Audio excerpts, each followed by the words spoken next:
tout le monde et bienvenue au Prof Podcast, épisode numéro 42. Cette semaine, on parle de déconfinement scolaire, qui est la grosse nouvelle de la semaine concernant la crise de la COVID-19 dans le milieu de l'enseignement. J'ai avec moi Anthony Hébert. Salut Anto. Salut. Merci d'être là. Jean-Benoît Farrand, comme d'habitude. Salut. Laurent Constantin, toujours présent. Oui, comme d'habitude. Et Maxime Boutin, avec son Internet lamentable. Ça va, Max? Oui, ça va bien, merci. Les régions. Les régions. Ouais, on le voit là, dans son fond d'écran qui vient de la région. Le moyen Il vient d'une époque lointaine. Cette semaine, on a beaucoup de choses à parler. On va parler de déconfinement. Hier, le premier ministre a annoncé la nouvelle, suivie d'une conférence de presse avec le ministre de l'Éducation, M. Roberge, concernant justement un peu la procédure, j'oserais dire. Encore là, c'est grossièrement dit, là. Mais la procédure pour le retour à l'école progressif des élèves, et dans ce cas-ci, surtout des élèves du primaire. Je vais commencer avec toi, Anthony. Tu as déjà participé au podcast il y a peut-être un an de ça. Tu étais venu nous parler un peu du primaire. Je me rappelle plus c'était quoi le sujet, mais bref, en tant qu'enseignant de primaire, tu es là pour nous en parler aujourd'hui. Ouais. Grosso modo, comment que ça va te toucher, toi, dans ta tâche? Parce que toi, tu es prof d'anglais. Tu as une situation particulière quand même, là. Un spécialiste.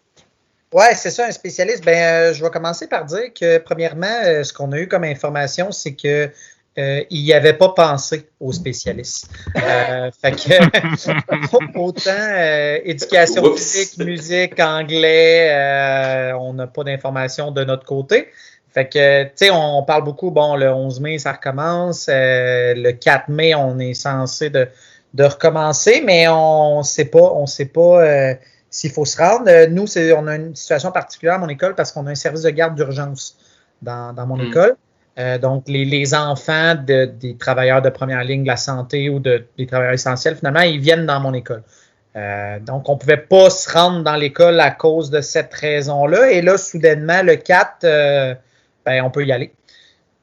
Je ne sais pas qu'est-ce qui a changé entre, mettons, cette semaine puis la semaine prochaine, là, mais bon, c'est comme ça.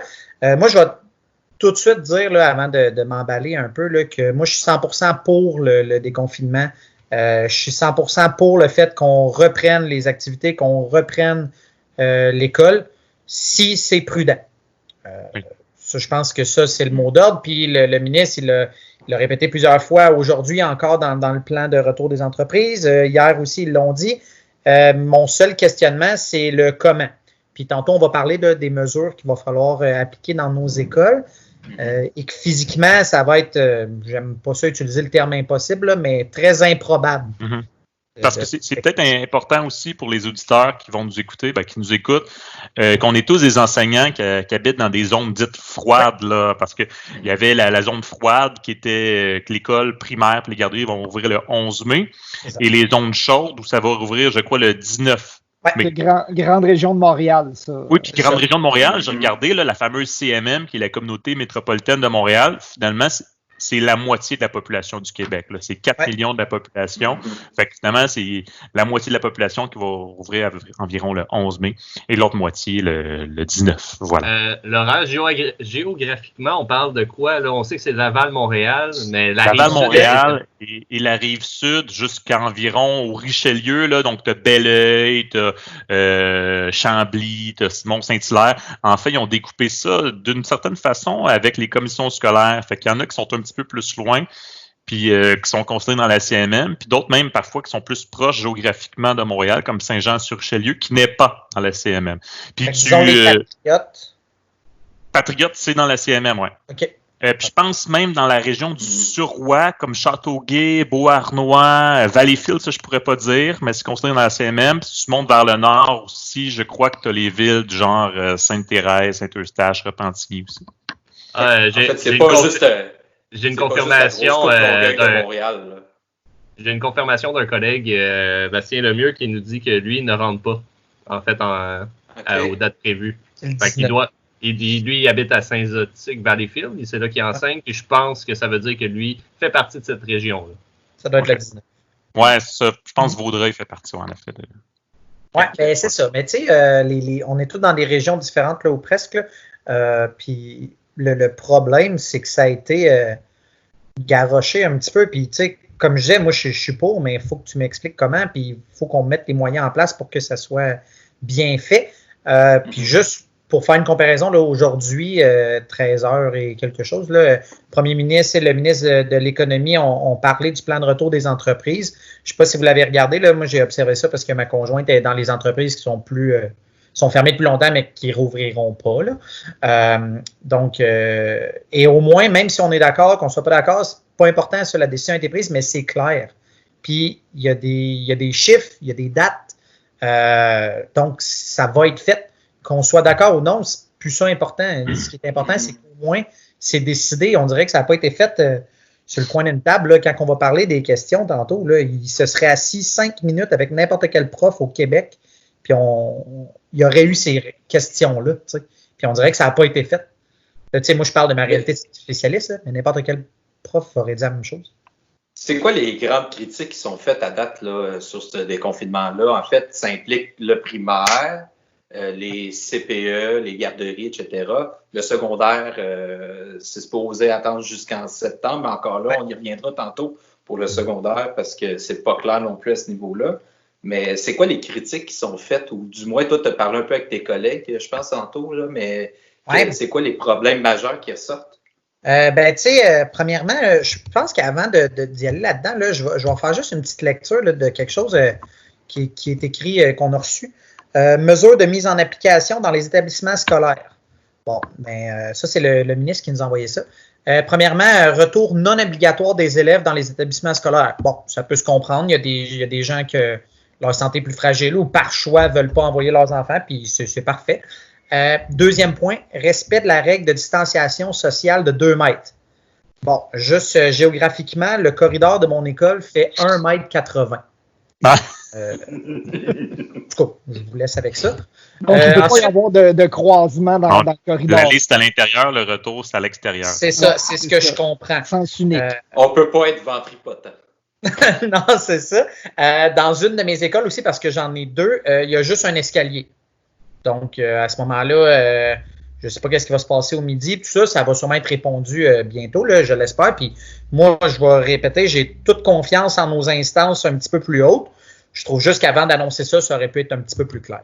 Donc, troisième mesure, un maximum de 15 élèves par local.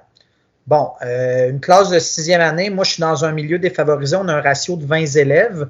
Donc, on est chanceux dans ce contexte-là parce qu'on a un maximum de 15. Est-ce qu'il va y avoir 5 élèves qui ont décidé de ne pas se présenter? Il y a des bonnes chances. Mais mettons qu'il y en a plus que 15. Je fais quoi avec les 2 autres?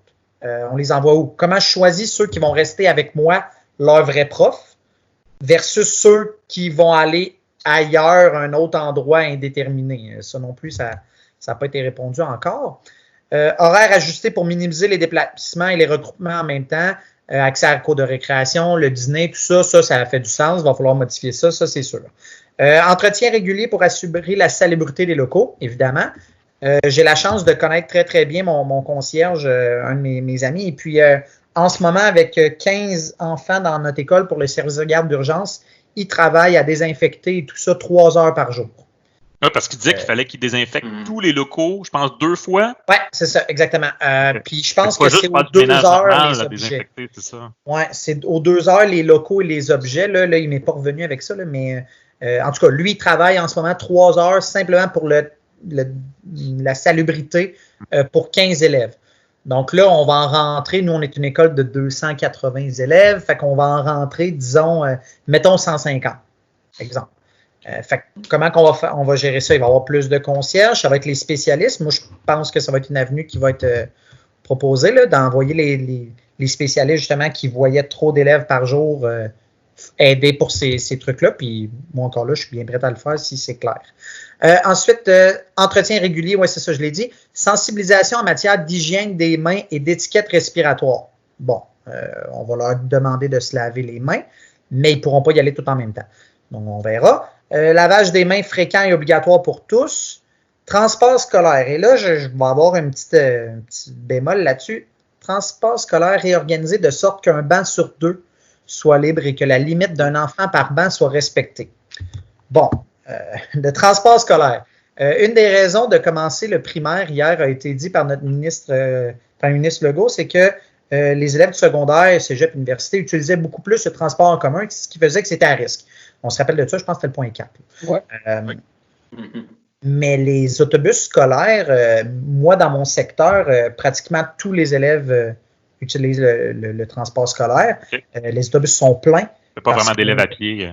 Oui, c'est ça. Il y en a, là, mais je veux dire, on est une école relativement centralisée, fait que les élèves partent de notre autobus, ils vont dans les autres. Okay. Un banc sur 2, bon, ça veut dire combien de voyages en tout. Mais en même temps, quand ils pensent, le secondaire ne rentre pas en théorie. Donc, il y a des autobus qui se libèrent. Mais en même temps, des fois, c'est les mêmes autobus. C'est juste qu'il y a deux rampes différentes. C'est ça. Il y a 2 rampes. Ah, ouais. Nous, il y a 2 circuits. Nous, l'école, elle commence à 8h moins 10, puis le secondaire commence à 9h. Donc là, le circuit de primaire, il se fait, puis après ça, c'est le circuit de secondaire. Et puis, il ne faut pas oublier que les chauffeurs d'autobus, en grande proportion, sont dans la tranche d'âge critique, 60 ans aux alentours d'eux. Je comprends, on va peut-être bien installer un plexiglas, tout ça. Il y a des mesures à prendre. Ça, il n'y a pas de problème. Mais en même temps, c'est qui va gérer le fait qu'il faut que les élèves soient un par banc et un banc sur 2? En tout cas, j'espère on va avoir des réponses. Ensuite, mise en place d'une zone de protection pour les conducteurs, c'est ça. Trousse d'urgence prête pour utilisation en cas de besoin. Des gants, des masques, un masque de procédure. Donc, on parle des fameux N95 ou l'équivalent, qui sont assez difficiles à trouver. Les chirurgicaux, tout simplement. Oui, c'est ça. Blouses et solutions désinfectantes.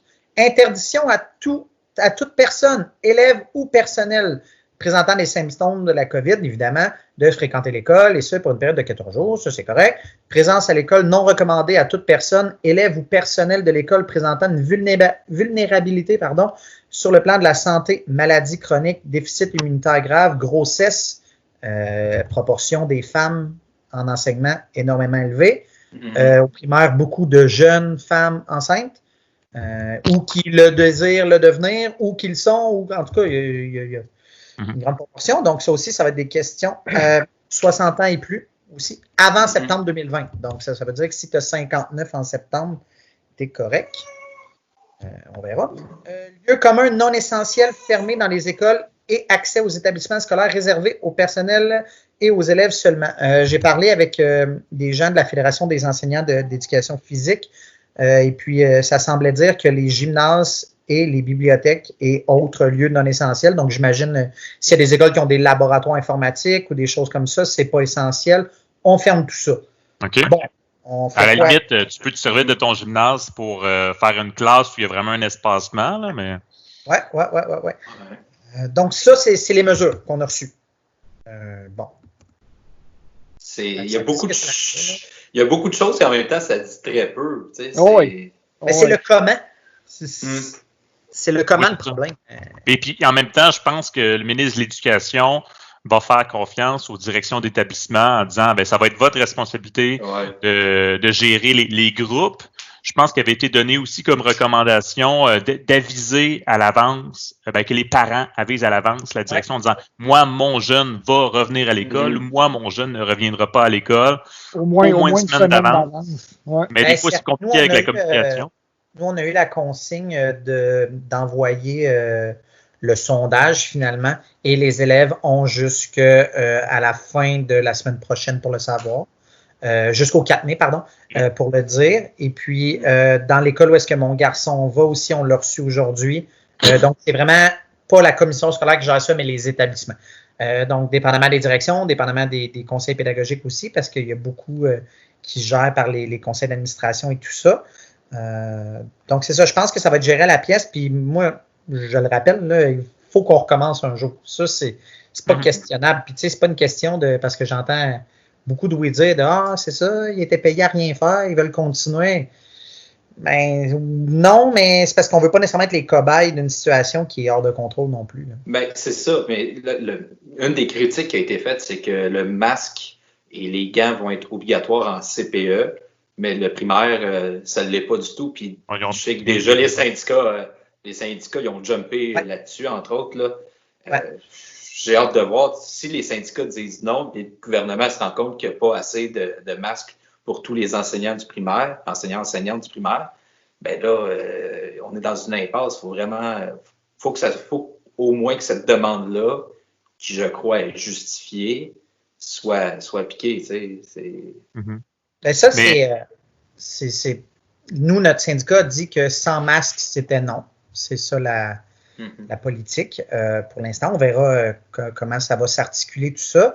Moi, j'ai une opinion un petit peu mitigée en ayant lu beaucoup là-dessus sur le masque. Le masque, c'est utile si tout le monde le porte. Oui. Les jeunes, c'en est tout un aussi. Là. C'est pour protéger les autres, en fait, parce que toi, ça te protège très peu. Il y a un beau petit graphique dessiné. Là, je pense que c'est le pharmacien qui avait fait ça. Là, c'était très intéressant. Est-ce qu'on va en donner à tous les élèves? Est-ce que dans certaines régions où est-ce que peu de cas, ça va être différent? Est-ce que dans certaines régions qu'il y en a plus? Comme nous, exemple, à Drummondville, je pense qu'il y a une des régions qu'il y a le plus haut taux de contamination communautaire. OK. Donc, puis même que ça touche des jeunes adultes. Donc là, comment on va gérer ça? Les professeurs aussi qui voyagent d'une région à l'autre. Moi, exemple, je voyage d'une région à l'autre pour aller travailler. Là, on m'a dit depuis 3, 4, 5 semaines qu'il ne fallait pas que je me promène de région en région. Là, il va falloir que je le fasse. Je suis un vecteur de transmission dans mon milieu. C'est ça, c'est que c'est tout ça qu'on dirait que ça a été un petit peu improvisé, là, mais encore là, il faut recommencer un jour. Là.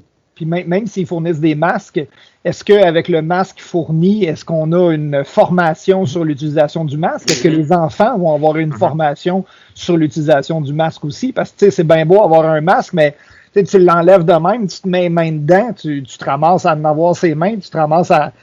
oui, OK, t'es peut-être pas contaminant, t'es peut-être pas contaminé, mais tu sais quand même pas comment l'utiliser si tu l'es un jour, là, contaminé. Là. Voilà. Okay. Oui, mais pour revenir aux enfants, non, effectivement, après avoir fait beaucoup de lectures scientifiques, j'étais allé voir dans des magazines sur les épidémies, puis on disait justement que probablement que les enfants ne sont pas du tout vecteurs. Il n'y a pas de preuves scientifiques, là, mais ils disent en ce moment, il y a des très faibles possibilités que les enfants soient capables d'être des vecteurs de l'épidémie. Ce qui est jusqu'à l'âge de 12 ans. Fait que, tu sais, effectivement, peut-être si les enfants en ont pas, c'est déjà un peu moins grave. Là. Mais oui, il faut falloir qu'ils l'apprennent parce qu'on ne sera pas à l'abri dans les 20 prochaines années qu'il y en ait une autre épidémie. Là. Ouais. Ah, mais moi, j'avais cru lire que c'était plutôt qu'ils étaient asymptomatiques, donc qu'ils n'allaient pas développer les symptômes, mais qu'ils allaient quand même être porteurs pour pouvoir le transmettre. Mais si tu me dis que tu as lu ça, Maxime. Oui, j'ai vu ça dans des... J'ai une de mes amies médecins qui m'a confirmé que chez certains enfants en bas âge, ça se manifeste, puis c'est vraiment fucké, là, mais par des pieds bleus. Il y a comme le bout des orteils qui deviennent un peu bleus chez ces enfants-là. Ah ouais. Là, après ça, qu'est-ce que ça veut dire? Aucune idée, là. Mais ils observent de plus en plus ce symptôme-là dernièrement. Je veux pas sauter du coq à l'âne, mais je pense que j'ai une nouvelle qui vaut la peine. Là. Dans le fond, moi, ma déléguée syndicale m'a écrit, puis elle a dit qu'il y a eu une rencontre de la FSE ce matin. Puis il disait que lundi, le 4 mai, vous devrez, tout le personnel enseignant, exercer une prestation de travail, c'est-à-dire que vous devez être présent à votre établissement. Si pour des raisons citées par le ministère, reçues par le ministère, vous ne pouvez pas être en mesure d'exercer votre présence, là on parlait des femmes enceintes et compagnie, vous êtes tenu de faire du télétravail, puis il est important d'en aviser la direction. Fait que ça confirme pas mal que tout le monde, secondaire et primaire, le 4 mai, on rentre dans les établissements scolaires. Ben nous, c'est ça qu'on vient de recevoir, là, justement, mon directeur, il est assez proactif là, sur ces choses-là. Là. Il nous a envoyé que justement, si on avait santé à risque ou l'âge et tout ça, ce qui touche quand même une grande portion de nos deux établissements, fallait communiquer directement avec lui, sinon on devait se présenter le 4 mai. Pour recevoir, parce qu'on va avoir une formation sur l'enseignement à distance, parce que ça aussi, c'est une autre chose. On s'est fait demander que justement les 15 élèves qui allaient venir en classe, on leur faisait l'enseignement, tout ça, c'est parfait. Le reste, on fallait leur donner un support à distance et tout ça. Donc là, beaucoup de mes collègues s'inquiétaient. Là, fait que là, on va avoir des nouvelles conditions à l'école. On va avoir les 15 élèves à gérer. Mais là, il va falloir qu'ils se filment pendant qu'ils font l'enseignement. Est-ce que ça va être du nouveau matériel? Est-ce que ça va être de la consolidation? Ça devient une double tâche aussi, c'est ça qui est compliqué. Tu sais, on peut prendre, par exemple, normalement, un élève qui est scolarisé à la maison, c'est pas d'enseignant qui est relié à cet enfant-là, c'est la commission scolaire qui gère les différents enfants. Donc là, si l'enseignant ne se filme pas, peu importe si c'est pas réaliste, va devoir enseigner à ses 15 élèves et le soir même, renvoyer un travail similaire ou différent à tous ces enfants-là. Mais encore là, il faut que les directions fassent preuve de créativité puis créer à la limite des équipes de travail. Donc, par exemple, telle équipe de travail s'occupe d'enseigner en classe, telle autre équipe s'occupe de l'enseignement à domicile pour pas que ça soit tout remis à un seul enseignant puis qu'il fasse mais je pense que ça va être assez les professeurs d'éducation physique, les professeurs de musique. Ils vont être un petit peu, je pense, des pompiers qui vont aller éteindre les feux où est-ce qu'ils vont en avoir. Si c'était moi, je ferais pareil avec les professeurs d'anglais, là, parce que des fois, je vois 150 élèves dans la même journée. Là, si on parle de vecteurs de transmission, là, ça n'a pas de bon sens. Là. Ils vont venir, surtout qu'ils ne doivent pas quitter leur local leurs locaux dans les consignes qu'on a reçues. Donc là, moi, je me trouve à me déplacer dans leur classe, mais là, ça veut dire me désinfecter le matériel que je vais utiliser. C'est ça. Et là, il dit que s'il manquait d'enseignantes au primaire, qu'est-ce que le gouvernement avait dit que ça serait remplacé par qui? Parce qu'il y en a des enseignants qui ne se présenteront pas au travail parce qu'ils ont des problèmes de santé, alors qu'on a vu déjà une pénurie d'enseignantes au primaire. Ce que j'ai entendu, c'est qu'ils sont en train d'avoir des discussions avec les futurs profs qui sont à l'université en ce moment. Oui, les quatrième années d'université, les troisième années d'université qui seraient peut-être appelés en renfort. Et il n'y a aucune impossibilité que ce soit nous au secondaire qui soient appelés en renfort aussi. Là. Mais le ministre Robert a dit qu'on était vraiment la dernière option, les enseignants du secondaire. S'il devait arriver qu'ils n'ont vraiment pas assez, ils le feront. Parce que justement, en nous demandant de nous présenter au travail, je pense qu'il va y avoir des choses établies au secondaire qu'il va falloir faire. Oui, bien, c'est ça, le secondaire. Est-ce qu'ils vont faire appel à l'armée? Non. Venez gérer ma classe avec vos gars. Ouais, c'est ça. Ben, ça gérerait des fois mieux, là. Est-ce que vous pensez qu'on va s'en aller plus vers un modèle comme enseigner, comme en Ontario, que je sais qu'ils ont 5 heures à faire par semaine, mais peut-être dans un contexte où est-ce qu'on pourrait faire ça en classe, puis envoyer le matériel aux élèves. Par exemple, je me filme, je passe ma matière, puis j'envoie ça à mes élèves, ou on fait ça en... Tu parles au secondaire, maintenant? Oui, au secondaire. Ben, moi, je pense que c'est ça qui est le mieux d'avoir notre propre horaire, parce qu'en ce moment, c'est un peu librement. Fait qu'il y a un prof qui peut juste dire, bon, ben moi, tous les jeudis matin, je vais faire de quoi sur Teams. Si vous êtes là, vous êtes là. Si vous n'êtes pas là, vous n'êtes pas là. Mais en même temps, si c'est plusieurs profs, il n'y a pas de coordination. Parce qu'aussi, il y a des élèves qui sont sur multiniveaux, qui ont des profs différents. C'est pas nécessairement des groupes fermés. Ben là, s'il y a plusieurs enseignants qui décident la même matinée ou le même après-midi de se mettre tout le monde ensemble, il manque de coordination un petit peu.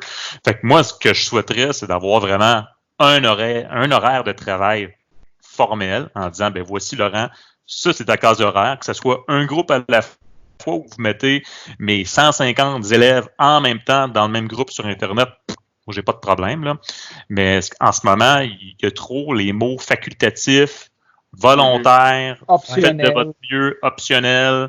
Puis là, on n'a pas encore parlé des évaluations, là. Il manque de cadre. Moi, je cherche à avoir plus un cadre. Moi, j'ai hâte de retourner au travail le 4 mai pour qu'on puisse se coordonner entre enseignants, là, parce que de chez moi, c'est beau. Là, je peux faire des choses ludiques, puis envoyer des recommandations pour des trousses pédagogiques, là, mais je trouve on est beaucoup dans le récréationnel plus que dans l'apprentissage. Mais je ne sais pas pour vous au secondaire, là, mais nous, les trousses pédagogiques, là, moi, j'ai trouvé ça très bien. Là. On les recevait le jeudi, il fallait vérifier qu'est-ce qu'il y avait dedans, puis les envoyer le lundi aux élèves là, et parents.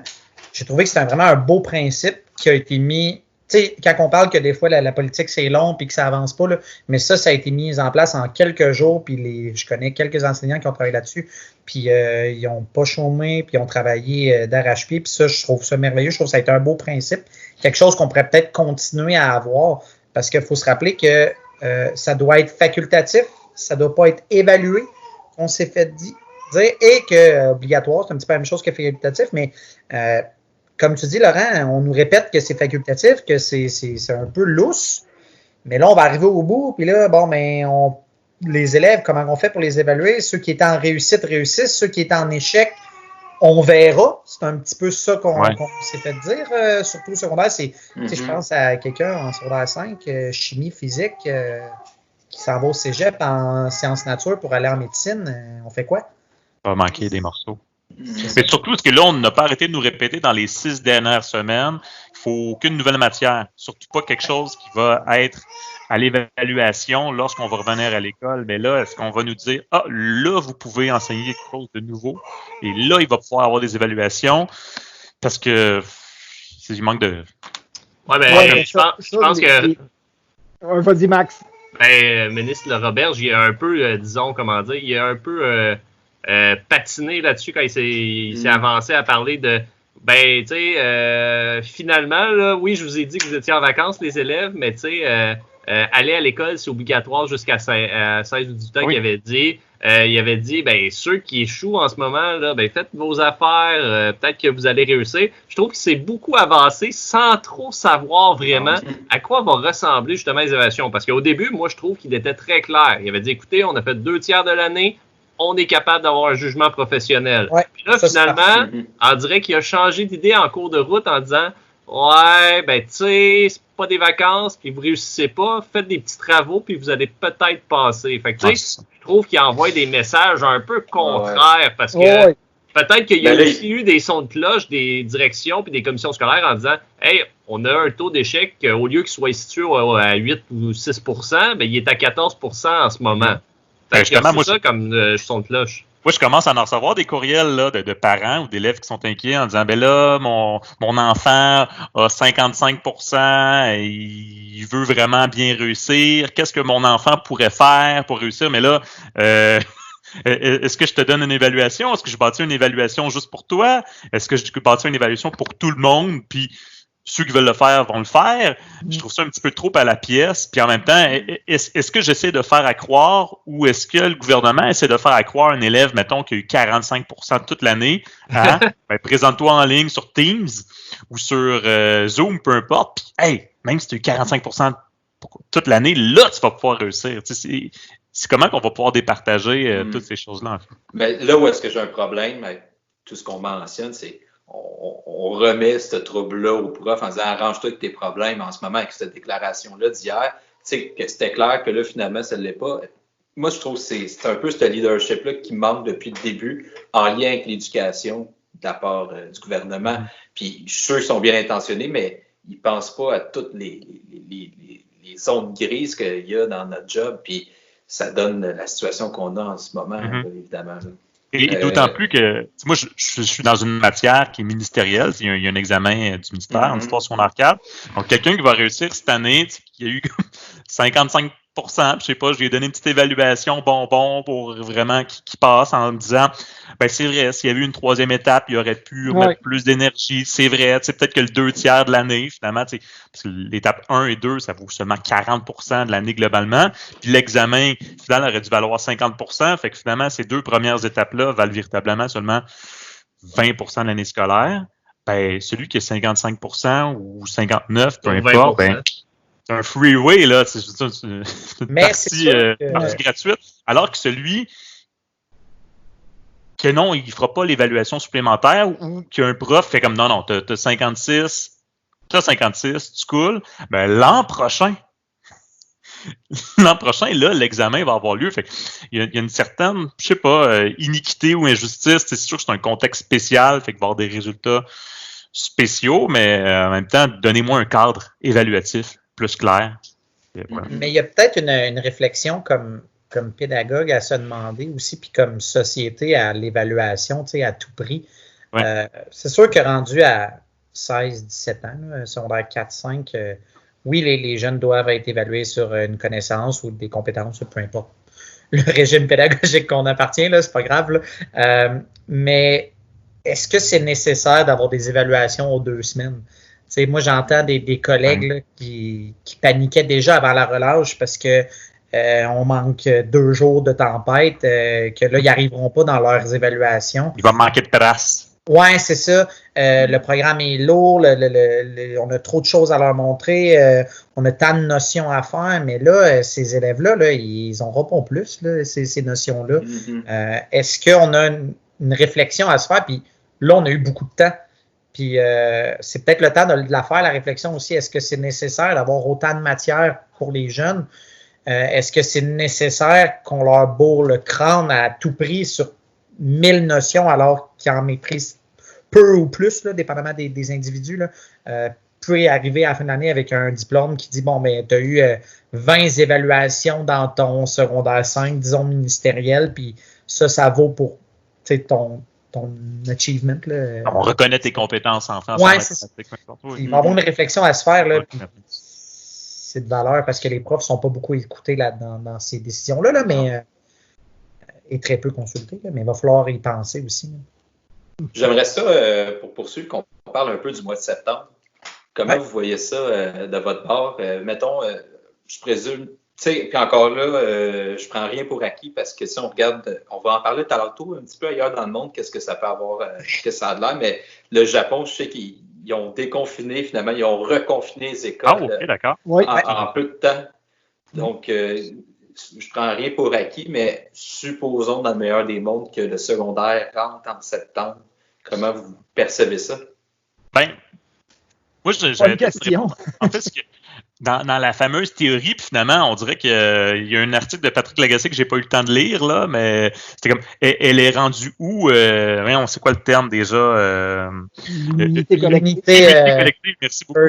On en parlait depuis des semaines, l'unité collective, en disant finalement, c'est ça qu'on va faire. Et là, depuis 2 jours, plus personne parle de ça en disant non, l'immunité collective, c'est pas la raison pour qu'on rouvre les écoles. Et de toute façon, l'immunité collective, c'est pas notre stratégie. On n'y croit pas. C'est peut-être pas réaliste. Bon. Scientifiquement, ça a été démontré comme non factuel. Il n'y a pas de fait, il n'y a pas de données sur ça. Fait que, il n'y a pas de fait pour ni de fait contre, en fait. C'est abstrait, c'est ça. Parce que moi, je m'étais dit, si au moins, là, on ouvre les écoles primaires 11 mai ou 19 mai. Si tu ouvres les écoles secondaires, à la limite, le 1er juin, il n'y a rien de mal. Il aurait pu avoir des cours jusqu'au 23 juin. Ça te donne 4 semaines de cours. Ben, pendant ces 4 semaines de cours-là, peut-être que, il va y avoir une petite montée, si on peut dire, de la courbe. Il va y avoir certaines contaminations dans l'école secondaire. Mais après, tu as un 2 mois où ça serait un petit peu plus tranquille. Le monde pourrait, si on veut dire, se guérir, penser les plaies. Là, j'ai peut-être l'air d'un gros monstre parce que j'espère qu'il y a des ados qui tombent malades, là. Ouais, mais Laurent. Oui. Laurent, là, l'affaire, là, sauf que les enfants du secondaire peuvent se garder tout seuls. En effet. Pas les enfants du primaire. Ah, c'est ça. Donc, si tu veux repartir l'économie, si tu veux repartir les entreprises, si tu veux, et ça, là, je vais insister énormément, là, sortir les enfants de des milieux pas adéquats, faut que tu repartes le primaire avant. Puis c'est triste, là, mais comme société, on est peut-être en train de se rendre compte que nos familles sont pas solides. Du tout. Puis j'ai lu de quoi de super triste, mais en même temps, tu sais, je pense que les appels à la DPJ ont baissé de 50 à 70%. Les signalements pendant le confinement, il n'y a pas moins de violence conjugale. Il y a pas moins. Puis ça, c'est pas dans les familles qui se font ces signalements-là. Là, c'est souvent. Non, c'est ça. Oui. C'est ça. Toutes ces personnes. Toutes ces personnes bienveillantes-là, que ce soit les intervenants ou les enseignants, c'est eux qui côtoient les jeunes le plus dans une semaine. C'est pas les parents. Là. Non, je comprends aussi, c'est pour la sécurité alimentaire aussi de tous ceux qui profitaient du club des petits déjeuners. En fait, j'espère que le club des petits déjeuners va vraiment avoir lieu, si on peut dire, dans les écoles primaires en disant j'ai de sources que, puis là encore là, je veux pas mal interpréter ce que j'ai compris, là, mais ils ont adopté des stratégies différentes pour essayer de fournir quand même de la nourriture aux jeunes qui en bénéficiaient déjà, qui sont plus vulnérables. Puis on s'entend, ça a sûrement dû augmenter là, la demande, c'est clair. C'est fou, mais tu sais, c'est triste comme société qu'on se rende compte de ça. Puis je pense que les ministres ont les données en main et ils ne partagent pas parce que, évidemment, ça causerait peut-être bien un émoi. Quelque chose. Ouais, c'est ça. Mais je pense que ça, c'est une des bonnes raisons, tu sais. Mais moi, ce que je trouve insultant à mon intelligence, c'est de me faire dire en me regardant dans le blanc des yeux, on va enseigner comme si de rien n'était, on va mettre en mesure pour que ça aille bien, alors qu'en réalité, le but, c'est de repartir de l'économie, puis moi, j'ai pas de trouble avec ça. Si tu m'expliques ça comme ça, puis tu me dis, OK, Anthony, tu vas aller faire du gardiennage pour que les parents puissent retourner dans un milieu économique, je vais être le premier au front, je vais être le premier à faire tout pour aider que ça reparte.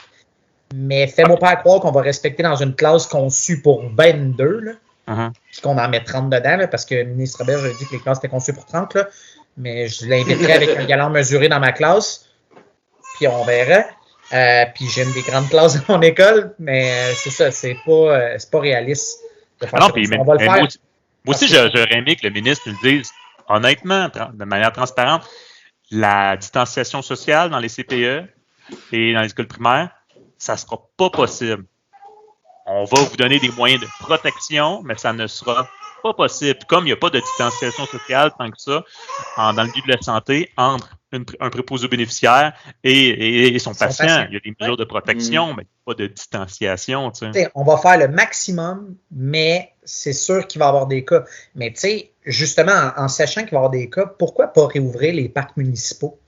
Je vais donner un exemple. Là, dans mon quartier, là, il y a environ entre 50 et 60 jeunes de, mettons, 7-8 ans à 15 ans, grosso modo.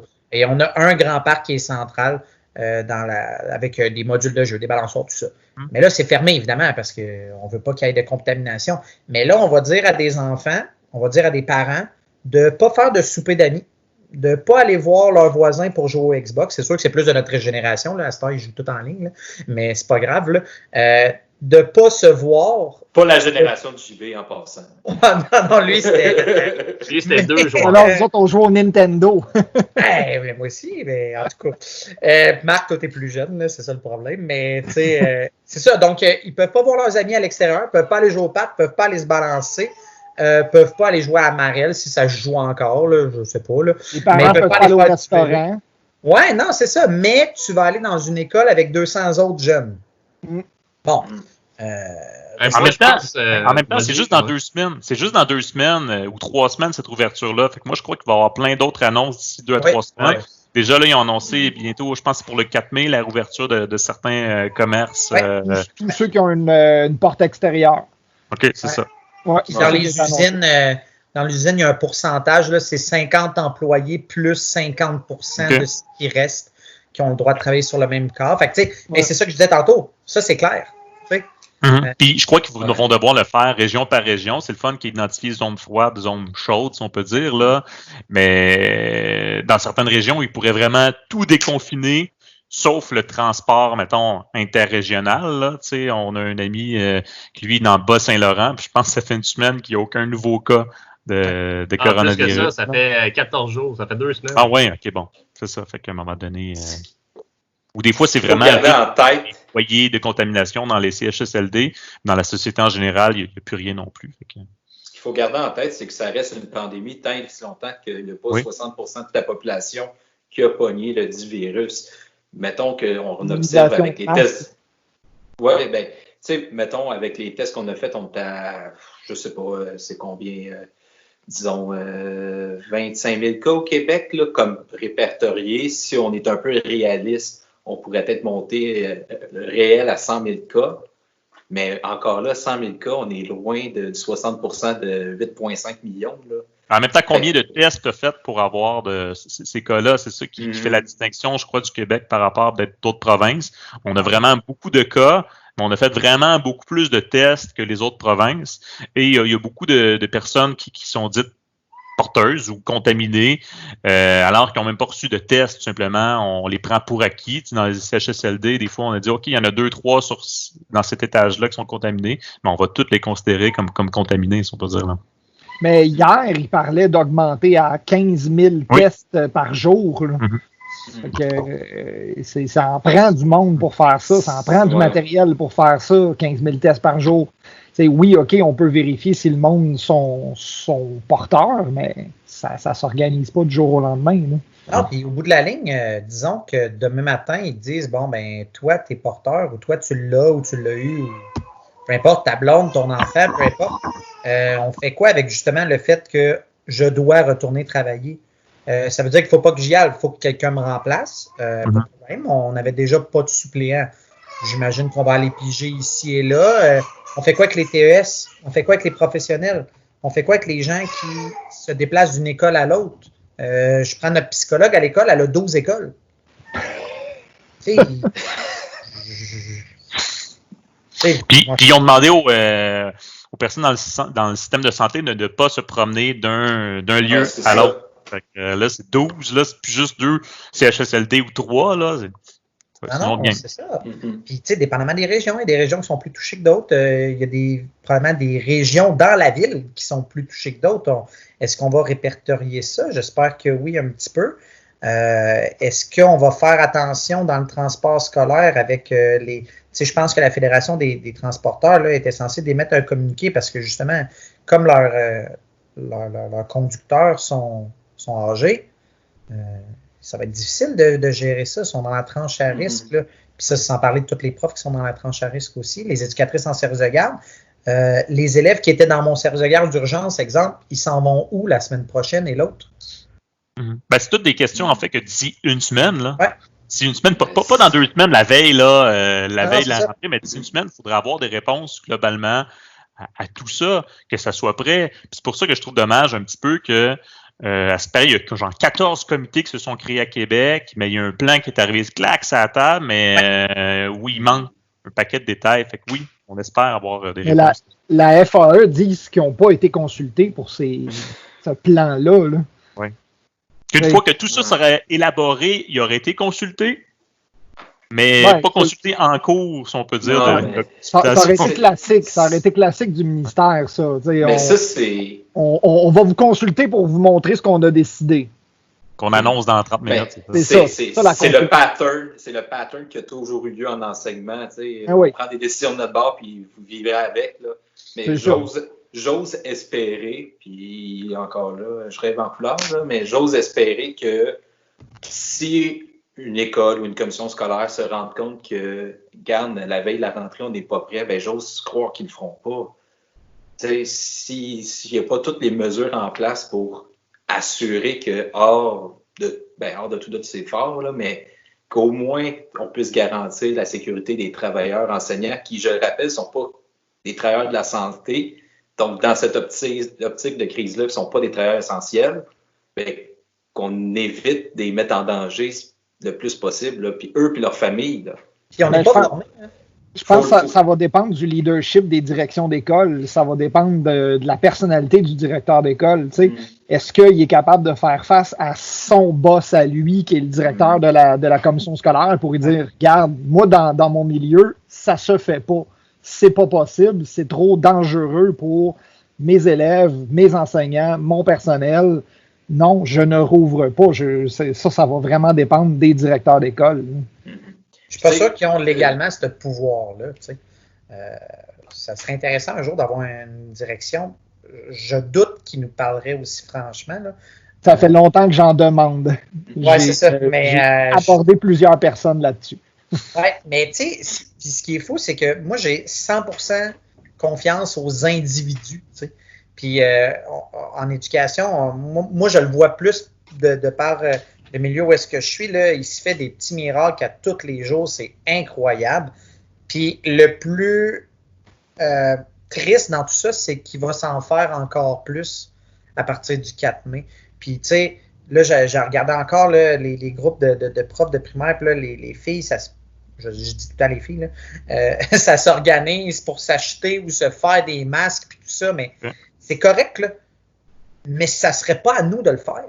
Non, ça ne devrait pas être à nous de se fournir du matériel de protection. Là. Ben non, l'article 51 là, de la loi sur la protection au travail là, est super clair là-dessus. Là.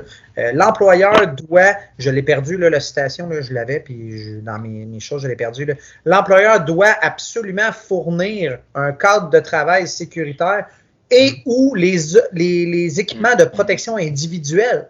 C'est pas un choix, c'est ça la loi. T'sais. Il y a aussi un article dans les normes du travail que si tu n'as pas ces choses-là, si tu sens que ton environnement de travail n'est pas sécuritaire et qu'il y a un danger à ta santé, à ta vie, tu peux refuser de travailler. Droit de refus. Droit de refus. Pour revenir, moi j'aimerais ça revenir sur le mois de septembre.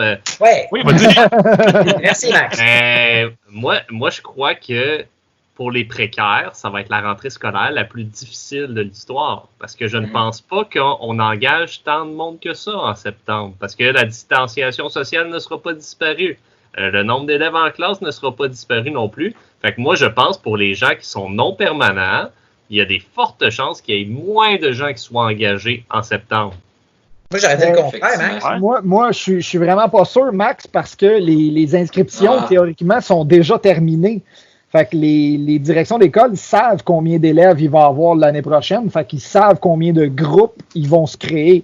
Là, s'il y a moins d'élèves par groupe, ça, c'est autre chose. Mais le nombre d'élèves qui se présentent, qui sont inscrits, ça, c'est deux réalités différentes. Les inscriptions sont faites. Les élèves en présence, ça, c'est un impondérable. Mais d'après moi, ça va changer. Non, moi, justement, je pense qu'il y a de l'école. Oui, c'est ça, parce que moi, je pense que s'il n'y a pas d'école, par exemple, les retraites, tous les postes disponibles, tout va être fermé. Il n'y a rien qui va être offert en début d'année en disant, écoutez, on est dans une situation exceptionnelle, on ne le sait pas. On ne sait pas combien on a besoin d'enseignants. Là. Est-ce qu'on a besoin seulement, par exemple, en éthique, on a besoin d'un enseignant par niveau, c'est tout. Fait que là, ça fait que tu as besoin de 5 profs d'éthique au secondaire. Même chose en histoire, même chose. Les options, peut-être qu'il n'y aura pas de cours optionnels. Fait que là, tu enlèves beaucoup de gens, justement, pour assurer qu'il y ait le minimum de cursus possible pour les élèves. Maths, anglais, français. Maths, anglais, français, histoire quand ça va être nécessaire, sciences quand ça va être nécessaire, puis c'est tout. C'est pas impossible aussi, mais on va le savoir à la fin du mois d'août. Ou ça peut être l'inverse aussi. Tu sais, cette crise-là, elle peut aussi, parce que depuis combien d'années, moi, ça fait quoi? Ça fait 6 ans qu'on a fini l'université, nous autres, les gars, puis ça fait 6 ans, puis même à l'université, qu'on se rabat les oreilles sur le fait que c'est trop des gros groupes, puis que ça l'enseigne mieux à moins. Si on descend le ratio à 15, mettons, parce que c'est ça que la santé publique a dit, là, même si dans mon école, le ratio est à 20 puis on est plus haut que ça dans la réalité, si tu comptes les cotes et tout ça. Là. Mais mettons qu'on descend le ratio à 15, il y a plus d'enseignants engagés, mais on va peut-être se rendre compte aussi avec tout ça que ça l'enseigne foutrement mieux. Nous, on le sait. Là. Mais peut-être que les gens vont s'en rendre compte aussi. T'sais. On va créer des données probantes là-dessus. Ben oui, mais c'est vrai. Puis si on se rend compte là, que, mettons, là, la notion de mathématiques super importante que personne ne comprend, bien là, à 15, soudainement, ton taux de passation de ton examen du ministère est vraiment plus haut l'année prochaine. En histoire, c'est pareil. Puis si tout augmente, on pourrait-tu, comme société, se dire, bon, ben regarde, c'est sûr que physiquement, il n'y a pas de place dans nos écoles, là, mais regarde, on va faire un move pour que diminuer les ratios, puis on va être des leaders pour une fois dans le monde. À faire quelque chose en éducation qui a du bon sens, au lieu de dire « Ah, ben c'est donc beau la Scandinavie, puis ci, puis ça, puis finalement, il n'y a rien qui se passe. » Ouais, ben, sauf mon respect pour toi, si on n'est même pas capable de donner 2% d'augmentation salariale par année, là, je ne crois pas justement qu'on va être capable d'avoir des ratios de 15. Là. C'est Max, augmente-moi pas, là, puis donne-moi 15 élèves. Parfait. Ben non, parce que ça va coûter plus cher. Ah ouais, mais augmente-moi pas. Ça va coûter plus cher avoir 15 élèves dans ta classe que 2%. Ça fait 6 ans que vous avez fini l'université, vous autres? Ouais. Ah, j'adore votre naïveté, les gars. Ah, je sais. Hey, les gars, pour terminer, juste un petit mot. Je n'ai pas été chercher beaucoup d'informations à ce niveau-là, mais ailleurs dans le monde, comme entre autres en France ou en Allemagne. L'Allemagne, c'est la semaine prochaine, là, mais ils commencent justement le déconfinement. Ouais, en Nouvelle-Zélande aussi, bientôt. J'ai hâte de voir comment ils vont procéder, comment ils vont faire. Mais si on prend ce que je disais tout à l'heure, le cas du Japon, il y a quelques semaines, je n'ai pas la date exacte, mais ils ont commencé à déconfiner, puis ils ont vu que le feu a repogné tout de suite, puis ils ont reconfiné tout de suite ces élèves-là. Puis j'ose croire qu'il va y avoir un peu de leadership là-dessus. Ils disent qu'ils vont le faire, puis c'est leur priorité. Et ça va être Mais de voir là-dessus- aussi, au Canada, est-ce qu'il y a d'autres provinces qui vont suivre l'exemple du Québec? Parce que ça semble juste être le Québec en ce moment qui réouvre des écoles. Il n'y a aucune autre province qui a annoncé quoi que ce soit. J'avais même pu comprendre à un moment donné que l'Alberta avait déjà dit bye-bye, merci, bonsoir, on se revoit officiellement. Au tout début, là, je te dirais mi-mars à peu près. Ça a été une des premières. eux autres. Et eux, ils n'ont pas eu peur, ils ont dit passation pour tout le monde. Ouais. Mais tu sais, moi, ça, j'ai pas de problème avec ça. Puis pour vrai, moi, tant que c'est clair, par contre, on va le donner au gouvernement Legault. Là, ils n'ont pas eu peur de prendre des décisions. Tu sais, là, c'est sûr que la décision est un peu floue parce que nous, on connaît ça. Là. Mais on connaît plus ça, disons. Mais au moins, ils prennent des décisions, puis ils sont là, puis ils vont battre, puis ils le disent. On a beau être d'accord, pas d'accord, ils le font. Oui, le bout sur l'éducation est flou un peu, mais le reste, jusqu'à maintenant, ils ont pris des décisions. Les parents vont être rassurés dans un sens que, regarde, ça va être ça pour ton enfant, il va être dans un milieu sécuritaire, puis si tu doutes vraiment que c'est un milieu sécuritaire, tu peux le garder avec toi, il n'y a pas de problème.